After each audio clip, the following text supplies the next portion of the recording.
پریز دی lord. مسیح یسوع کے زندہ جلالی بابرکت نام میں آپ سب کی سلامتی ہو۔ خدا یسوع مسیح کے 7 صلیبی کلمات میں سے پہلا کلمہ جو کہ معافی کا کلمہ سفارشی دعائیہ کلمہ ہے۔ مقدس لوکا کی انجیل اس کی 23 باب میں سے 34 آیت میں خدا یسوع مسیح نے اپنے منہ مبارک سے یہ الفاظ کہے، اے باپ ان کو معاف کر کیونکہ یہ نہیں جانتے کہ کیا کرتے ہیں۔ پہلا کلمہ جو کہ معافی کا کلمہ ہے، یعنی گناہوں سے معافی۔ مسیح یسوع نے ہمیشہ اپنی زمینی خدمت میں لوگوں کے گناہ معاف کیے۔ انجیل مقدس میں بہت سی مثالوں کا ذکر ہے، مفلوج کو شفا دینا اور گناہ معاف کرنا، 38 برس کے بیمار کے گناہ معاف کرنا، زناکار عورت کے گناہ معاف کیے۔ مسیح یسوع نے نہ صرف گناہ معاف کیے بلکہ دنیا کو بھی تلقین کی کہ ایک دوسرے کے قصور معاف کیا کرو۔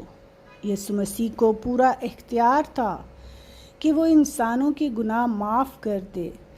صلیب پر ہم دیکھتے ہیں مسیح خداوند نے خود ان کو معاف کرنے کے لیے کلمہ نہیں بولا بلکہ باپ سے درخواست کی، اے باپ ان کو معاف کر کیونکہ یہ جانتے نہیں کہ کیا کرتے ہیں۔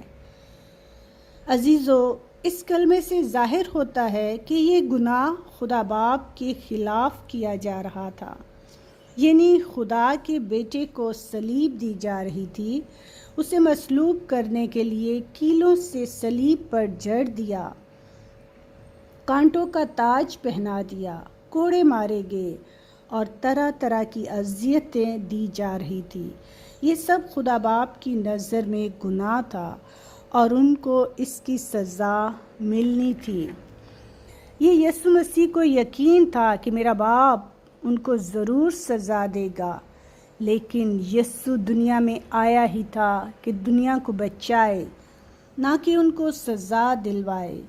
اسی لیے یسوع نے سب کچھ دیکھا اور لوگوں کے لیے ترس آیا، کیونکہ وہ اس منصوبے سے واقف نہ تھے۔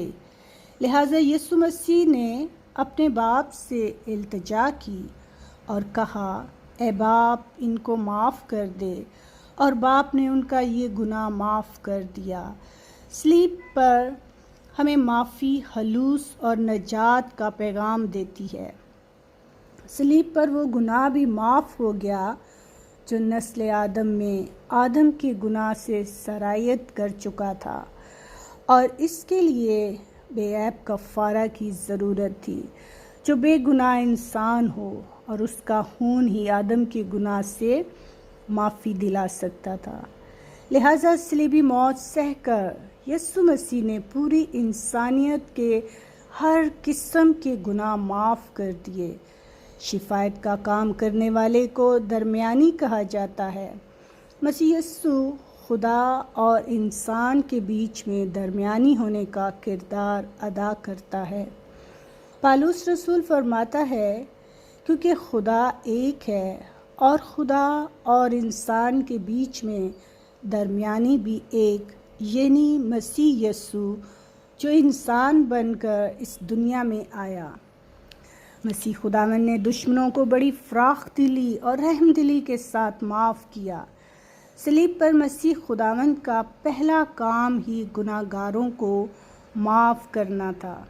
اس کلمے سے ہم مسیح خداوند نے دشمنوں کو معاف کرنے کا سبق دیا، اور مسیحی ہونے کے باعث ہم پر فرض ہے کہ ہم بھی دشمنوں کو معاف کریں، دوسروں کے قصوروں کو معاف کریں۔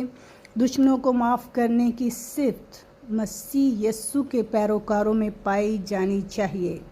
اسطفنس کو دیکھیں، جب اسے سنسار کیا جا رہا تھا، مگر اس نے شہادت کے وقت خدا نے یسوع کے الفاظ کو دہرایا، اے خدا یہ گناہ ان کے ذمے نہ لگا۔ مسیحت معافی، محبت اور خدمت کے ذریعے دنیا پر غالب آئی ہے۔ معافی ایک ایسا جذبہ ہے جو ایک انسان کو دوسرے پر فوقیت بخشتا ہے۔ لہٰذا ہمیں معافی کے درس کو اپنی روزمرہ زندگی میں بھی اپنانا چاہیے۔ اگر ہم ایک دوسرے کے گناہ معاف نہیں کریں گے تو ہمارے بھی گناہ معاف نہیں کیے جائیں گے۔ آمین۔ خداوند آپ سب کو آج کے اس کلام کے وسیلہ سے برکت دے۔ God bless you all.